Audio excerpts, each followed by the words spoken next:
Evo, kak je ovo stajgle to? Daniel Perković iz Broda.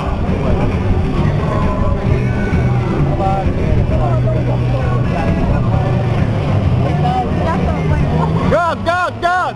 Gaz!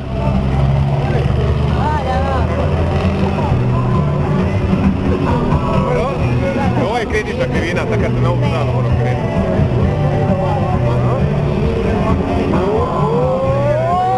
Opa, dobra!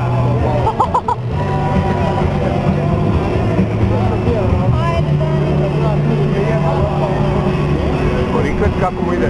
Rikvert njemu ide super.